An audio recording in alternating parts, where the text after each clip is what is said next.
Et salut l'assemblée, c'est Gigi. On se retrouve aujourd'hui pour une nouvelle vidéo débrief, un peu dans le même style que j'ai fait au moment du ban de Bridge from Below. On se retrouve aujourd'hui pour discuter de la banlist qui est sortie aujourd'hui, qui a complètement bouleversé la communauté. Tout le monde est en feu, la twittosphère est en feu comme on dit.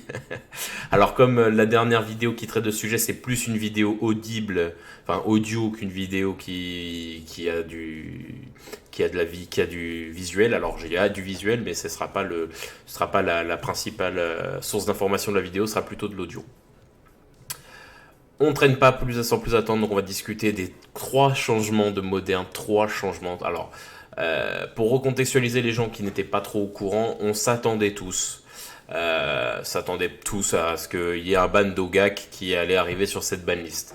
Le deck, malgré, donc pour ceux qui n'avaient pas suivi, malgré le ban de Bridge from Below, a muté dans une version avec du bleu et du vert pour Ogak, qui fait beaucoup de meules, etc. et qui continue de performer énormément.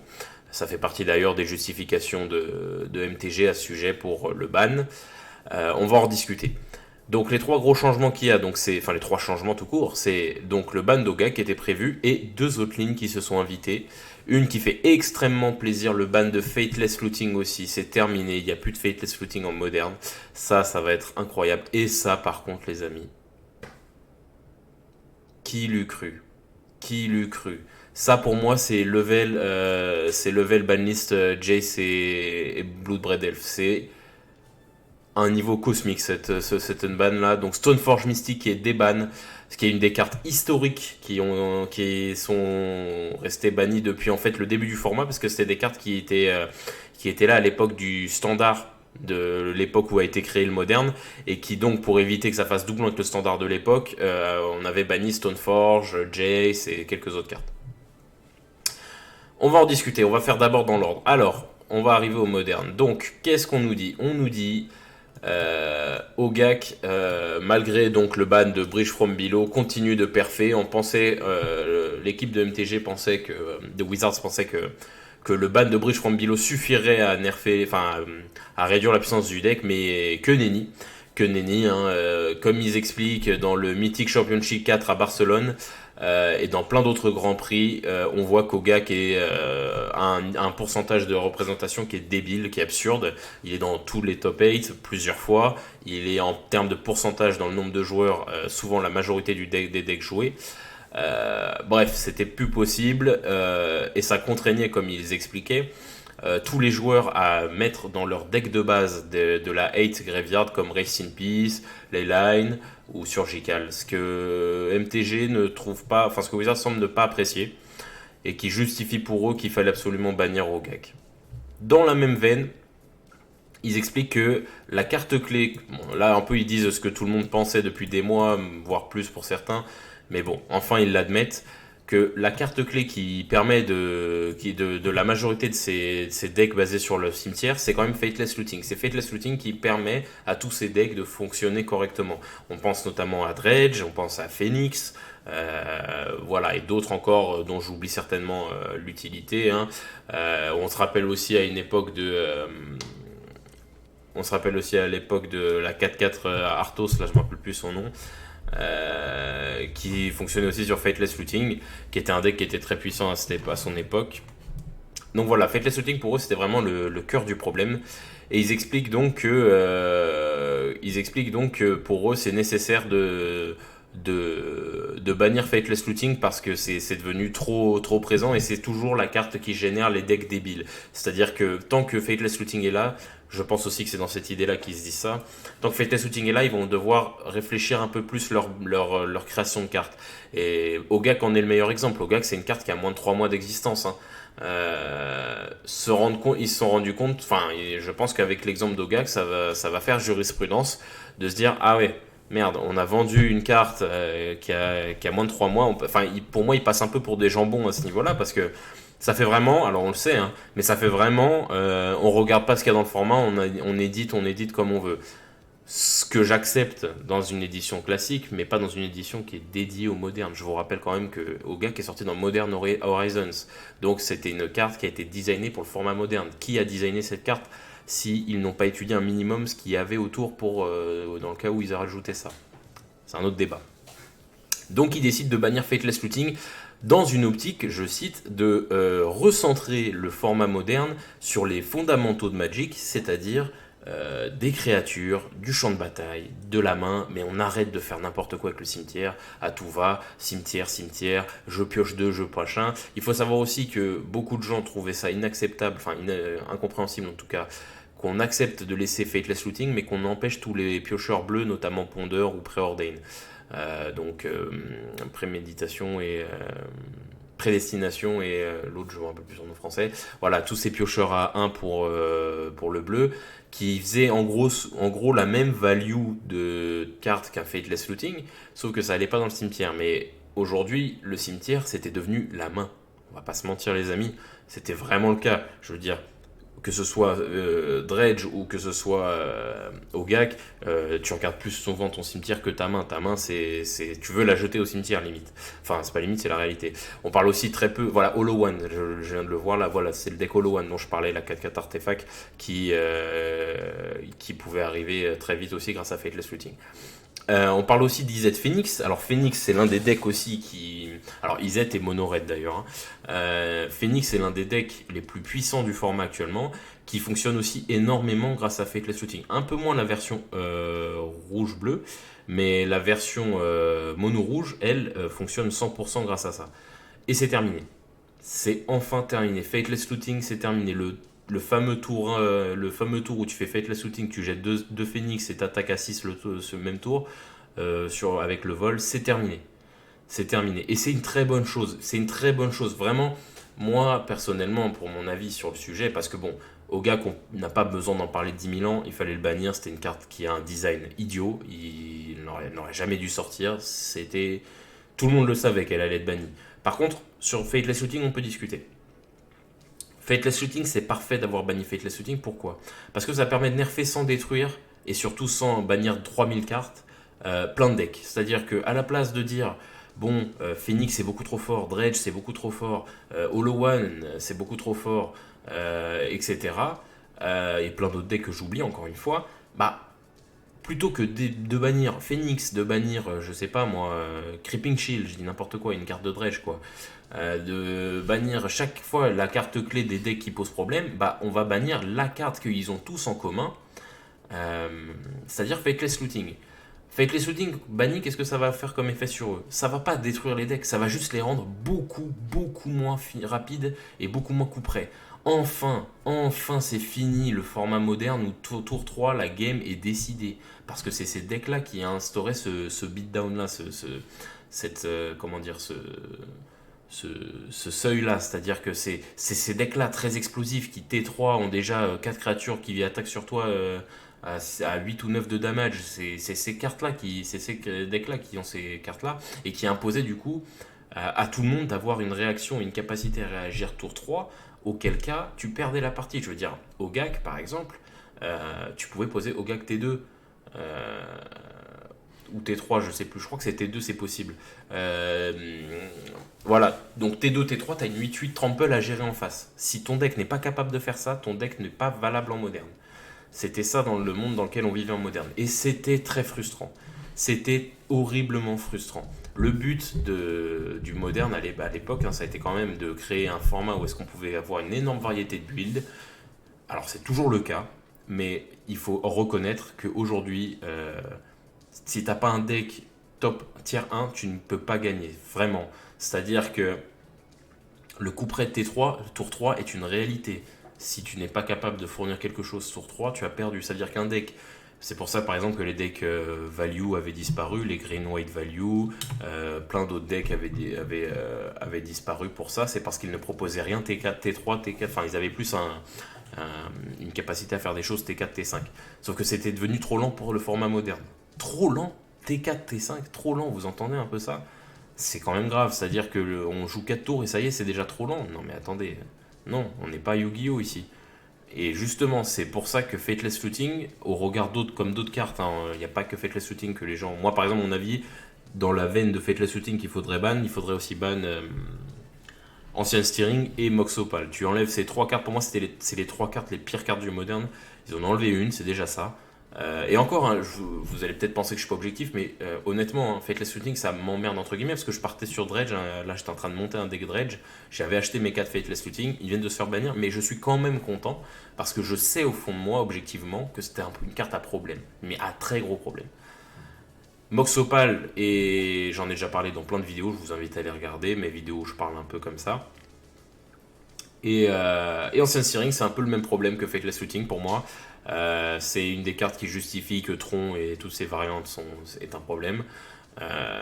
Pour moi, c'est ces cartes-là qui font trop de valeur en fait pour un qui doivent être sortis du format, qui doivent sortir du format.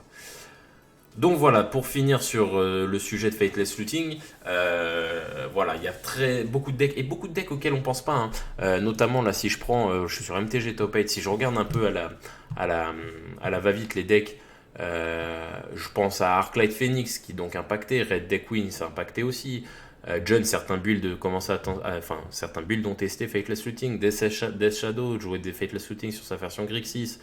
Enfin de mémoire, je me trompe peut-être. Voilà, tous les jeux grosso modo avec du rouge. Mardu midrange. Mardu midrange les amis. Mardu 4 Fateless Looting dans le main deck. Mais oui, Fateless Looting, énorme carte à value dans le deck. C'était extrêmement puissant. Voilà, je pense à plein de decks différents. Il y a vraiment énormément de decks qui sont impactés. Dredge, bien évidemment. Dredge, par le coup, va être vraiment impacté parce que je vois pas trop quelles sont les options pour remplacer, mais je suis curieux de voir, justement, ça va adapter le format. Mono Red Control, etc. J'en passais des meilleurs. Bref, Fateless Looting était l'une des cartes les plus jouées. On peut le voir justement ici. C'est la troisième carte la plus jouée. La deuxième carte qui n'est pas un terrain la plus jouée du format après Lightning Bolt. Enfin, on enlève cette carte. Enfin, je suis vraiment ravi. On enchaîne avec la grosse surprise. Et alors là, vraiment, ça va vraiment bouleverser le format. Et j'ai hâte de voir ce que ça va donner. Et pour moi, ça c'est, voilà, ils en parlent de toute façon dans l'article, c'est level Jace et Bloodbraid Elf. On unban Stoneforge Mystique. Stoneforge Mystique, pour les plus jeunes d'entre vous ou ceux qui ont commencé le format récemment, qu'est-ce que c'est? Quand on arrive sur le champ de bataille, tu peux chercher dans ta bibliothèque une carte d'équipement, la révéler, tu la mets dans ta main, et ensuite pour 2 tu la tapes, tu peux poser un équipement de ta main dans le battlefield. 1-2 pour 2. Alors, de prime abord, pour les plus novices d'entre vous, encore une fois, ça peut paraître faible ou moyen tiers, donc vous comprendrez pas pourquoi c'était ban aussi longtemps. Alors, il faut savoir que Stoneforge, ça a été banni, comme je le disais, parce que dans le deck standard de l'époque de la création du moderne, existait un deck dont elle était la carte maîtresse, qui s'appelait Coblade. Alors, je vous ai ressorti une liste de 2017, qui datait donc du format standard de l'époque. Alors, il faut savoir que les cartes sont donc des cartes de niveau standard de l'époque, donc bien évidemment, ce ne sera pas un deck qui sera joué comme tel quel si ça devrait exister dans le format moderne, mais c'est pour vous donner une idée de à quoi ressemblait le deck. Donc c'était un deck U-White midrange, avec une grosse tendance au contrôle quand même. Alors, qui jouait donc 4 Stoneforge Mystique, qui avait pour but d'aller tutoriser donc les artefacts dont on va parler. Beaucoup de Planeswalker pour faire de la valeur. Beaucoup de pioches contre et une d'Evras. Et seulement 4 body qui étaient les Squadron Hawk à l'époque. Peut-être que ça le restera parce que ça reste une très bonne carte. C'est une carte qui en fait quand elle arrive sur le champ de bataille va tutoriser les autres Squadron Hawk du deck. Ça te permet de shuffle ton deck, ça te permet de récupérer d'autres body si tu dois faire une Vras pour vider le board en face. Et tu reposes après ton Squadron Hawk, ton équipement restera sur le champ de bataille, tu rééquipes ton Squadron. Comme il a le vol en plus ça lui donne une capacité d'évasion. Et on verra grâce aux artefacts qu'ils utilisent que ça joue. C'était une liste qui jouait, donc c'était alors là, ça joue peu d'artefacts dans la liste que j'ai choisie, mais normalement, c'est entre 3 et 5 cartos. Qui jouait donc Batterskull qui est une living weapon, donc en gros, quand elle est sur le champ de bataille, elle devient un body. Donc le combo classico, c'était T2 Stoneforge Mystique, T3, je pose Batterskull, j'ai une 4-4 lifelink Vigilance. C'est déjà beaucoup plus lent que Dredge ou Ogak, hein, parce que c'est déjà, on parle de T3 et une 4-4 Vigilance lifelink contre une 8-8 Trample T2. Donc clairement c'est plus lent, mais c'est beaucoup plus consistant. et les swords, en fonction, là ça va évoluer aussi avec la méta j'imagine, hein, qui ont des effets quand tu touches l'adversaire, d'où l'utilité d'avoir un Squadron Hawk qui permettait en gros de globalement toucher grâce au vol. Donc c'était ce genre de deck, donc U-White classique, un U-White tempo mid-range avec un kill à la Sword et au Hawk. C'est un deck extrêmement puissant, c'est un deck qui fait énormément de valeur, qui est très puissant actuellement. Il y a eu énormément d'artefacts que je ne peux pas le citer, que je ne peux pas lister actuellement, qui ont rejoint le pool. Là on parle en plus de l'époque où il y avait, donc c'était Eldrazi plus le bloc Eldrazi plus le bloc Miraudin, enfin nouveau Miraudin. Aujourd'hui, cette carte arrive dans le pool du moderne, donc de la 8ème édition jusqu'aujourd'hui. Je n'imagine même pas les builds qui sont capables de sortir aujourd'hui. À l'heure où je vous parle, j'imagine qu'il y a déjà des gens qui sont en train de chercher. J'ai hâte, parce que je pense que c'est bon pour le format de revenir aux fondamentaux, comme m'expliquait Wizard, pour conclure. Je trouve que c'est une très bonne chose, voilà, comme ils expliquaient, de revenir aux fondamentaux de Magic. Je trouve effectivement qu'on s'y perdait un peu, qu'on commençait vraiment à arriver à un format qui était pas malsain, mais qui était plus vraiment très agréable à jouer. Entre Tron qui pose, comme on peut le voir ici, 40 T4 et qui te fait Lightis, tu peux plus jouer. Tu tombes contre UR Phoenix. Moi j'ai fait un tournoi le week-end dernier avec mon deck elf. Bon, deck elf c'est pas faire non plus, hein, je le critique pas, hein, mais je dis juste voilà, j'arrive contre UR, bah T2 j'ai deux Phoenix contre moi, je peux rien faire, bah juste j'ai perdu quoi.